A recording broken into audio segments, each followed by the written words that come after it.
Hello everybody, my name is Happy and I'd like to welcome you all to my History Reaction channel. Well, it's Friday again, so you all know what that means by now. That means we're going back to Napoleon. Today we'll be finishing off Napoleon in Italy with the Battle of Rivoli. Now, as always, I'm going to put out the disclaimer that I'm not a military historian. I don't know a lot about the Napoleonic Wars in terms of the battle tactics and so on. The broad picture, yes. The details, I know almost nothing other than just almost unrelated things that I've come across the years. So I will add what I can, where I can, but I really, as always, I don't expect to be doing a lot of that in these Napoleon videos, unfortunately. But be that as may, you guys want to see it, so I'm more than game to try to do what I can. So with that said, the original video from Epic History will be in the description down below. I highly encourage people to head over to Epic History and show them some appreciation for all their hard work in this series. It's clear they put a lot of effort into it. It's clear that it's an extremely popular series, and we need to make sure they understand that we appreciate it. So please, if you haven't already gone over there and shown them some love and support, and even if you have, go over there and just let them know you appreciate the work they put into this. With that said, we're just going to go ahead and get into this, and I'll do what I can to try to add a little more context and detail, but no promises. Here we go. An Epic History TV BMF Productions collaboration.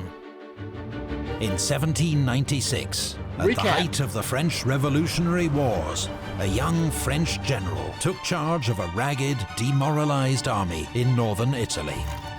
It was his first command. Many expected him to fail. Instead, in just 1 month, he won his first brilliant campaign. With astonishing self-confidence, boldness and energy, he led his army to victory after victory, transforming the war in Europe, winning praise from a grateful republic, and forging a legend.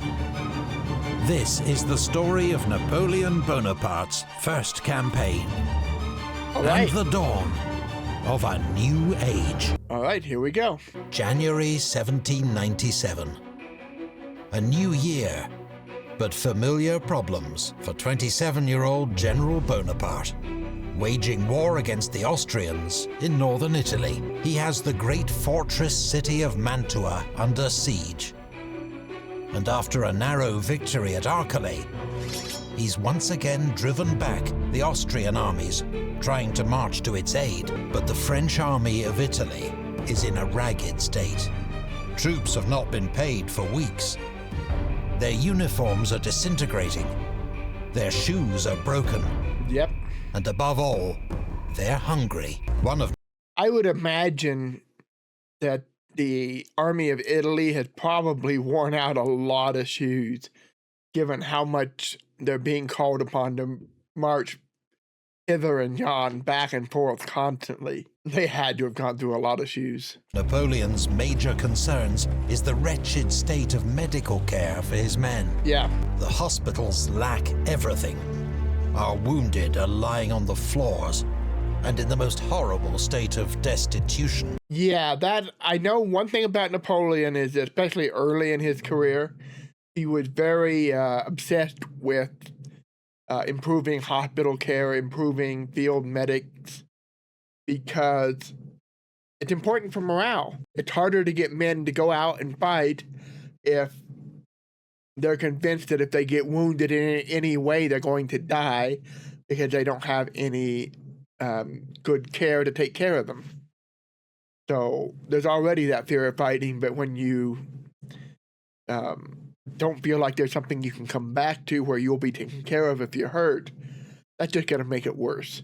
And Napoleon definitely understood that. And he does make a lot of efforts to improve medical support for his men. That is one of the things that I do know that he obsesses over in the early part of his career.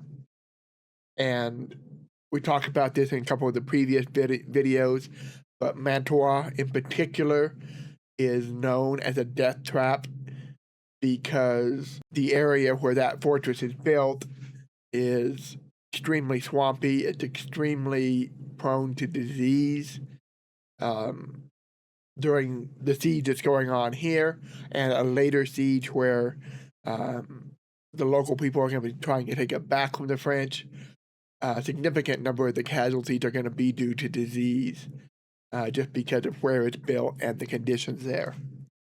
Sieges are bad enough, but when they're built in a fetid, mosquito-infested, insect-infested swamp, it's just worse. So important stuff that we don't always think about, but having good medical care is going to be important for morale. It's going to be important to not only get these men back up and fighting, but getting them to fight in the first place. It's not just a question of saving lives and getting wounded men back to their units. Medical care affects morale. Yes. As troops going into combat want to know that if the worst happens, they'll be looked after. Conditions are much worse for the Austrian garrison of Mantua, commanded by Field Marshal Wurmser. In 4 months of siege, 9,000 soldiers have died from disease, wounds, or the effects of malnutrition. Not good. Survivors live off horse meat, civilians off rats and dogs. Even these miserable rations will run out by the 27th of January, just a few weeks away. The clock is ticking. The Austrians must relieve Mantua by that date, or lose the city. And with it, the war in Italy. All right. The enemy is withdrawing his troops from the Rhine to send them to Italy. Do the same. Help us. We are only asking for more men. Napoleon to the Directory, 28 December 1796. So yeah, he wants more men, and probably a good time to discuss what else was going on at this time. So 1796 going into 1797, we're still in a period where, we've still got the main fighting. Napoleon is a sideshow. He is a distraction more than anything else. The battle in the campaigns in Italy aren't the main fights. Main fights are with, Generals Jordan and, can't remember the other one's name now, up in the north. They're fighting in the German territories. Napoleon is supposed to be down here just kind of drawing some of the heat off of those guys. So don't forget, they're still up there. They're actually, around this time, they're going to be pushing into Germany, the Germanic states, but they're also going to end up getting pushed back out. I don't know the exact dates, but around this time, they're making a big push into Germany and then getting pushed back out. France is sending around 18,000 men to Ireland to help with an uprising there at Bantry Bay. Unfortunately, the weather forces the French ships to have to turn back before they arrive, and that leads to the Irish failing in their uprising. Had that happened, that might have helped pull some of the British out of the... they're not really in this arena at all, but it would have definitely been a thorn in the side of England to have Ireland completely out of control over to their west, which might have changed the trajectory of what's to come, as well as the trajectory of all of Irish history. France is also dealing with an ongoing revolt in Haiti. The Haitian Revolution is still going on around this time. So they've got fires everywhere. They've got men being sent all over the world. It's easy to be looking and focusing on these little battles, but when you see something like this, where Napoleon is asking for more men, where are those men? Well, some of them are over in Haiti fighting. Some of them, 18,000 of them are being shipped over to Ireland. And of course, the main fights, as far as the French are concerned, are actually not Napoleon, but with the other two generals up in the north. This time also, not just Haiti, but the Caribbean as a whole is in a state of serious flux. A lot of the islands and cities in the Caribbean at this time are swapping hands.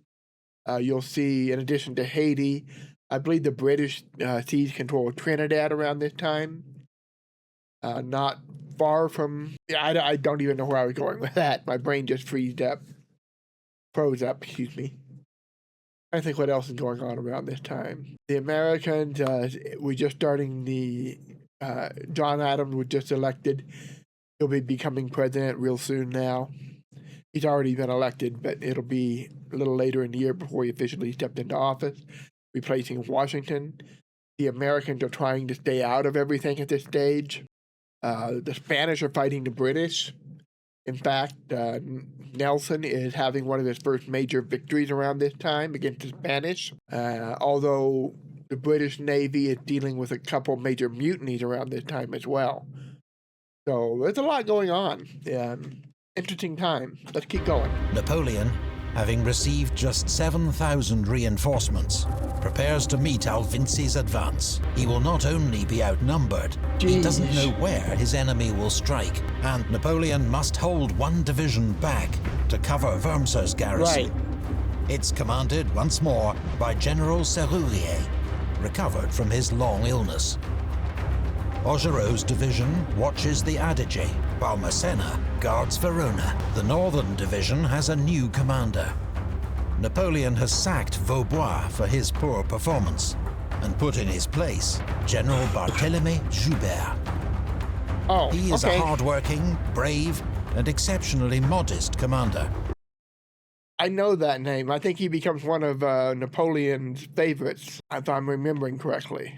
And like Napoleon, just 27 years old, General Ray is in reserve south of Lake Garda. General Alvinci has received 14,000 reinforcements and orders to relieve Mantua as soon as possible.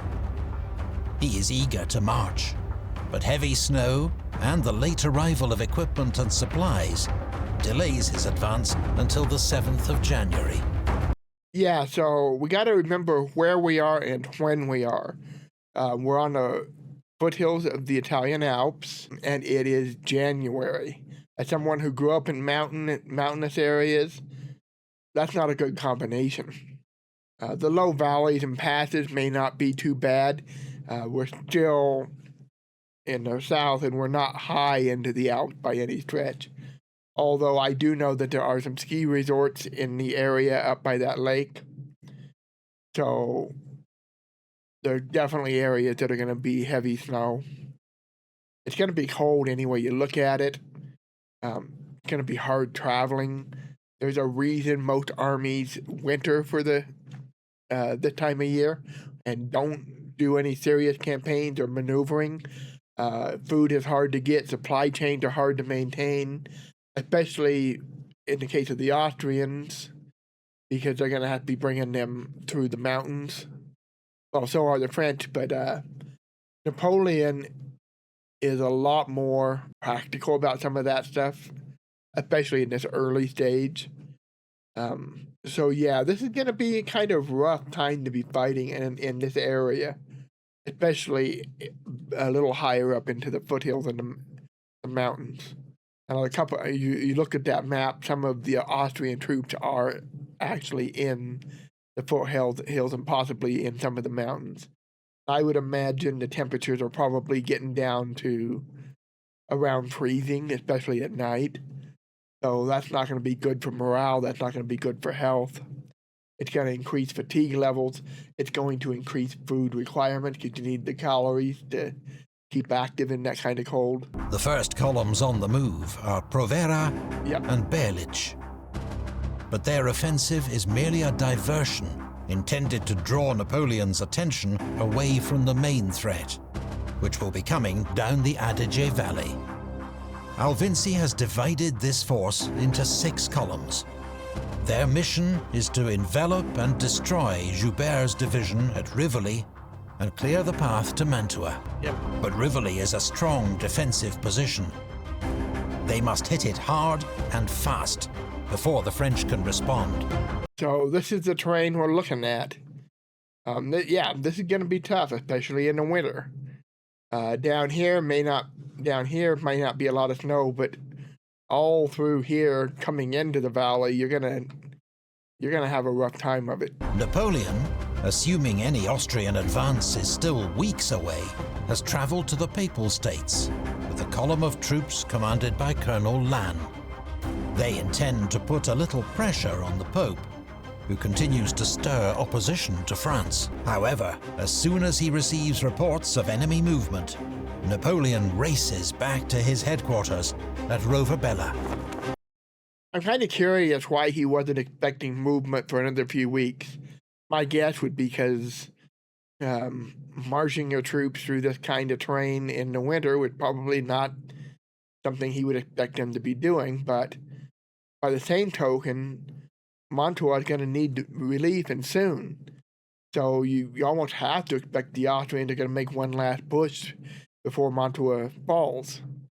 So I'm not really sure why that really kind of surprised him. By now, Alvinci's forces have also begun to advance, but serious planning failures quickly emerge. Lusignan's first column, on the right flank of the advance, has orders to cross the slopes of Monte Baldo.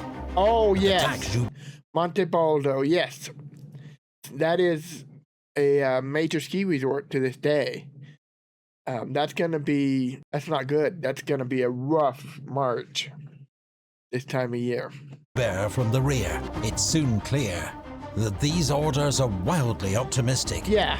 Dreamed up by staff officers who'd not seen the terrain. Yep. The peak of Monte Baldo is more than 7,000 feet high. Its slopes are covered in deep snow and ice. The paths are treacherous, even more so after dark, and there is no firewood for making camp. Only by taking a wide detour can Lusignan make any progress at all, whilst losing 200 men to exhaustion and exposure. Yeah, attrition's going to be bad in this. It's going to be bad. And 7,000 feet, that's nothing. Sorry, as a Coloradoan, that's nothing. Meanwhile, the second and third Austrian columns reach the French outpost at Ferrara. An initial attack is repulsed, and following their orders, they wait for Lusignan's column to appear before launching a second attack. However, Lusignan's column is not yet in sight. Alvinci's plan relies on swift, bold action, but just 48 hours in, it's falling apart. Yeah, I cannot think it was prudent to adopt a plan which, at this season, a fall of snow might render totally impractical. Colonel Thomas Graham, British observer with Austrian Army. I kind of agree, but I kind of also see why they did it. They need to relieve Mantua. They really don't have an option there. If that falls, then they're in trouble. At Rovabella, Napoleon ponders the incoming reports. He knows that Joubert's forward outpost is under attack at Ferrara, that Massena has repulsed an Austrian attack on Verona, and Augereau faces a sizable Austrian force near Legnago, poised to cross the Adige. Is Alvinci using the same tactics as before, making his attack from the east? Then, a second report arrives from Joubert. His scouts have detected an enemy column marching around his flank. He has no doubt that he faces a major Austrian attack and has begun withdrawing his forces to Rivoli. "The report I have given you is exact," he tells his chief. "Be assured, the enemy will make every effort to throw me onto the blockade of Mantua." Makes sense. Push him back. The enemy's plan has been unmasked, Napoleon announces, and issues a flurry of orders. Massena is to march immediately to reinforce Joubert. Augereau is to send him cavalry and guns, while the rest of his division keeps watch on Provera. Ray is to move up to Castelnuovo. Serrurier is to be on high alert for an attempted breakout by the Mantua garrison, while Joubert, the youngest and least experienced of Napoleon's divisional commanders, is instructed to hold Rivoli at any cost, and assured that help is on the way. My friend, Bonaparte demands a last effort from you to annihilate the remains of the Austrian army, who have dared to come again and measure themselves against the Republicans. General Massena, to his division, 13th of January, 1797. After giving the Austrians a bloody nose at Ferrara, Joubert has extricated his troops overnight and taken up a defensive position around Rivoli. Napoleon arrives around midnight and immediately sets out with Joubert to inspect the enemy's positions. The weather had cleared and the moonlight was superb. I climbed the different heights and observed the lines of enemy fires. They filled the country between the Adige and Lake Garda, and the atmosphere was ablaze with them. Okay. One could easily distinguish 5 camps, each composed of a column. Until reinforcements arrive, Napoleon has just Joubert's division, 10,000 men, to hold off 24,000 Austrians. Jeez. But Alvinci will help to even the odds by ordering Lusignan's first column to attempt a wide outflanking march to cut off the French line of retreat. And Napoleon decides the main road to Rivoli, which passes through a steep defile known as the Pontare, can be held by a single regiment supported by entrenched cannon. Makes sense. This leaves more manageable odds of 9,000 against 12,000 in the centre. But Napoleon wants to push out his defensive line to hold the slopes that mark the edge of the Rivoli plateau. I was just thinking about that myself. That would seem like the logical move to make. I don't know how feasible it is given that terrain, but that, just looking at the map, that's kind of what I was thinking too. At 4 a.m., General Vial's light infantry brigade advances through the darkness. They drive back the Austrian outposts and take the San Marco chapel. They're followed on their left by the rest of Joubert's division, but the French push too far. Oops. Skirmishes break out along the line, with heavy fighting on the heights of San Marco. Stay near the ridge. Napoleon had not wanted to start the battle so early, but the combat escalates. At dawn, the Austrians attack the plateau in force. The French 85th Demi-Brigade is outflanked and routed by Liptay's second column. Uh-oh, not good. The 29th Light, on its right, is forced to retreat, and it looks like the French line is crumbling. But the 14th, on their right, fights tenaciously. It's an intense infantry battle across broken ground, vineyards and walled gardens, with sudden charges, hurried withdrawals, and countercharges. When the Austrians overrun a French battery, an officer demands, "14th, will you let them take your guns?" His troops mount a ferocious charge that routs the Austrians and reclaims the battery. By 9 a.m., Massena's troops have begun to arrive. They take up position on Joubert's left. The buckled French line is stabilized, but so far, the French have only faced half of Alvinci's 6 columns. One by one, the others now join the action. Vukasovic's 6th column is on the far side of the Adige River, but its guns cause havoc among French troops holding the Pontare. Under this covering fire, Royce's 5th column charges up the narrow road and in fierce fighting storms the French entrenchments. This advance threatens the entire French right wing with encirclement, and a retreat begins. Moments later, gunfire to the southwest reveals Lusignan's 1st column has reached Affy, poised to cut off their escape. Looks bad. The French situation is desperate. They are outnumbered, surrounded, and under heavy attack. Yeah, but this is Napoleon. He seems to be at his best when the odds are most against him. Napoleon's staff look anxiously to their commander, wondering what miracle can save the army now. All looks turned towards General Bonaparte, but after a short inspection, he limited himself to saying calmly, "They are ours." Captain Paul Theobald, ADC to General Massena. Sensing victory, General Alvinci and his staff ride forward to urge his infantry on. Napoleon. Let me see here. You got to do something about these guys, and they're still kind of bottled up. A controlled retreat to come down here and deal with these guys and keep them there would seem like really the only thing they can do. Like I said, I'm not a military historian, but that'd be my guess. I hope I didn't just lose the battle. Remains calm. He knows Alvinci's center columns are near exhaustion and that they have no cavalry and little artillery support. Yeah, because they just charged up a ridge, so they are going to be tired, and their artillery support's not going to be with them yet.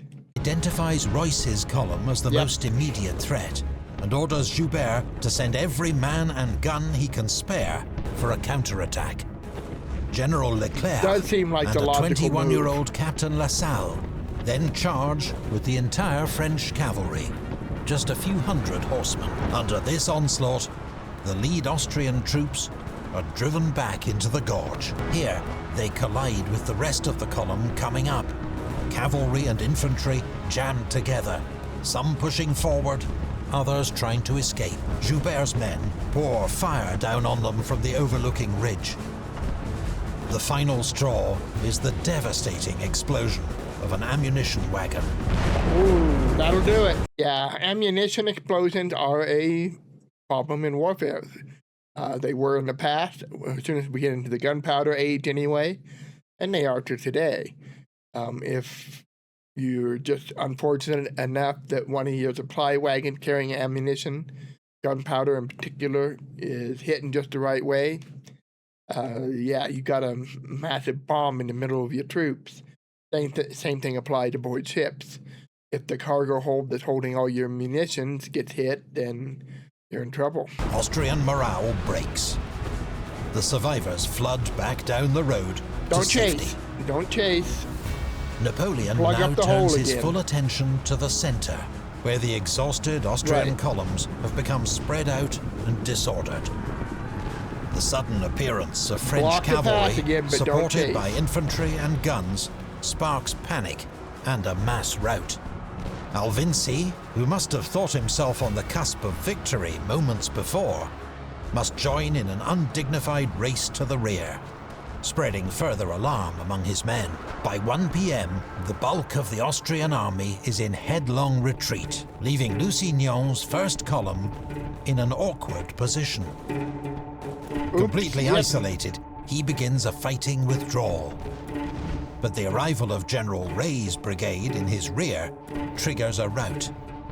Fewer than half of his 4,000 men escape. Through tenacity, courage, and good fortune, the army of Italy has turned a grim situation into an astonishing triumph.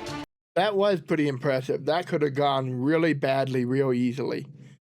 I think that attrition and just exhaustion helped because the Austrians are spending a lot of their time moving through mountainous areas, whereas the French are primarily moving in the lower areas at this point anyway, which helps. But still, badly outnumbered, surrounded. That was very impressive. French casualties are modest. Austrian losses are devastating. Whoa. Over the next few days, 5,000 more Austrians are captured as they struggle back through the mountain passes. Napoleon will not be there to see it.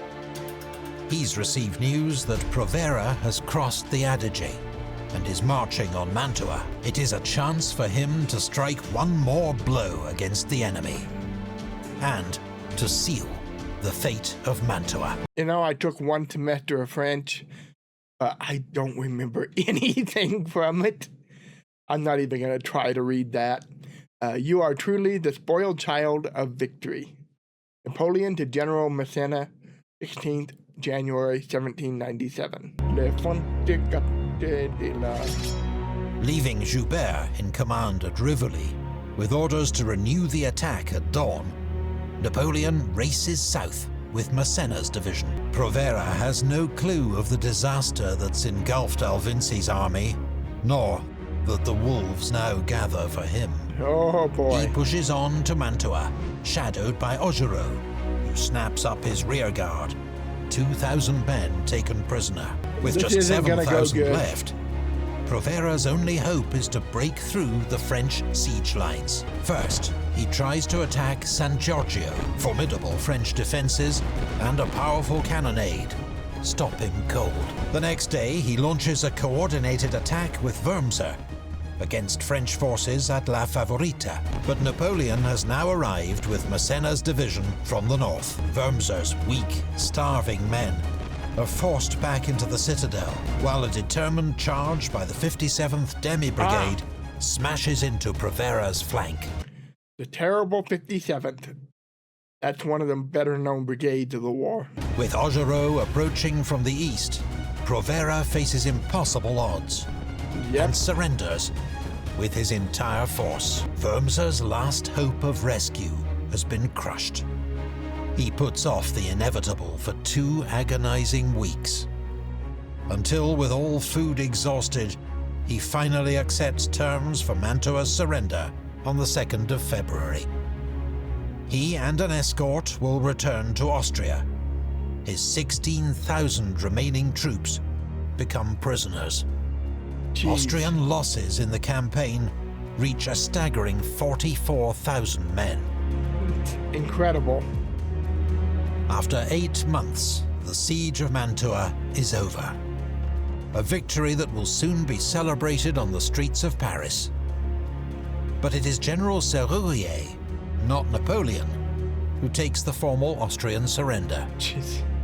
His commander-in-chief has already departed to take on his next opponent, the Pope. Oh boy. We will have everything that is beautiful in Italy, with the exception of a small number of objects in Turin and Naples. Napoleon to the Directory, 19th February, 1797. Yeah, I mentioned this in a previous video, but Napoleon was a big believer in making war pay for war. In other words, he was kind of big on controlled looting, that is, strategically taking things of value from the conquered enemies, conquered areas, and sending it back to France. So, when I say controlled looting, what I mean is not just soldiers running rampant over the village, looting and plundering everything in sight. This is deliberate, and it's an effort to help finance and support the war effort. From Rome, Pope Pius VI has once more been agitating against the French. And so Napoleon marches south with 9,000 men to explain the new realities of power in Italy. At Faenza, General Victor's division sweeps aside papal forces, and Ancona is taken without a fight. The subsequent Treaty of Tolentino forces the Pope to give up Romagna, as well as 30 million francs and 100 works of art. Belatedly, Napoleon's victories persuade the Directory to back him in force. French armies stuck on the Rhine. I couldn't remember the other guy's name, Jordan and Moreau. All right. So, yeah, they're not doing as well up there as Napoleon is down here in the south. Are ordered to send him reinforcements. Their 34-year-old commander, another rising star of the French army, is congratulated on his brilliant winter crossing of the Alps. His name is General Jean Bernadotte. Ah, Bernadotte. I know him. On the 10th of March, with 70,000 confident, seasoned troops under his command, Napoleon goes on the offensive. He sends Joubert to invade the Tyrol, Massena to advance up the Piave Valley, while he leads the bulk of the army on the most direct road to Vienna. The enemy is scattered and demoralized. Even the appointment of a new commander, the Emperor's own brother, Archduke Charles, fails to restore morale. Charles is regarded as a military prodigy. He's 2 years younger than Napoleon, and has defeated the armies of both General Jourdan and Moreau in Germany. But he does not have enough troops or time. He fights a delaying action at the Tagliamento River, but it ends in disaster when Bernadotte surrounds and captures 2,000 Austrians, 10 guns, and 8 standards. The French pursuit continues. With Massena covering Napoleon's northern flank, he arrives at Tarvis, in time to block the Austrians' retreat. In 3 days' fighting, the French take another 3,000 prisoners. Napoleon's troops outmarch and outfight the Austrians at every turn. But his situation is more precarious than it seems. The other French armies are only just crossing the Rhine, while his own supply lines are now overextended and vulnerable.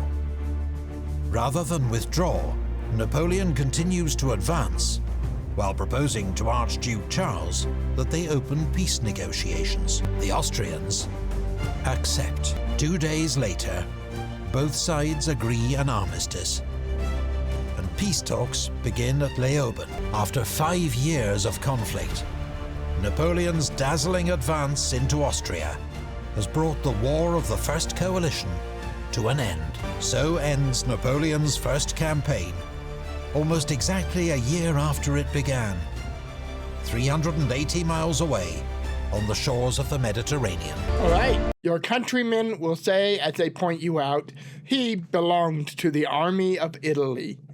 Napoleon, proclamation to the army, 15th May, 1796. Quite an improvement from the previously downtrodden, underpaid, starving troops to kind of the heroes of the story now. Negotiations at Leoben become the basis for the Treaty of Campo Formio, signed 5 months later. The Austrian Netherlands, roughly modern Belgium, formally passed to France. The Venetian Republic, invaded and systematically looted by Napoleon's troops, is divided between France and Austria. So ends the 1200-year history of the Serene Republic of Venice. The famous horses of St. Mark are among its many treasures dispatched to the Louvre in Paris to join its rapidly expanding Italian collection. The French part of Venice joins its other Italian client states to form a new Cisalpine Republic.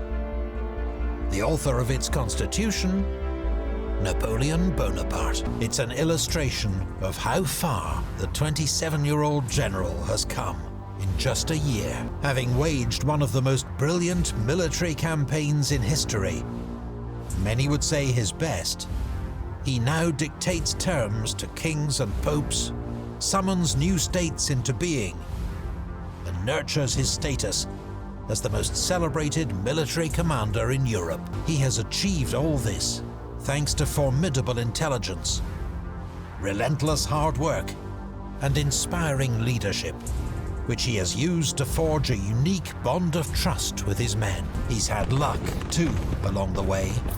Oh, yeah. And been ably served by a group of brilliant officers, many of whom will be with him for years to come. For Napoleon still has many extraordinary things to achieve. His Italian campaign is just the first chapter in one of the most astonishing lives in history. All right. Did you know the Epic History TV merch store has a range of Napoleonic posters? All right. That was very good. That was very good. And we are done in Italy. So next week we'll start with the next series. I'd like to thank you all for joining me, and I hope to see you next Friday when we see what happens next. Until then, bye-bye.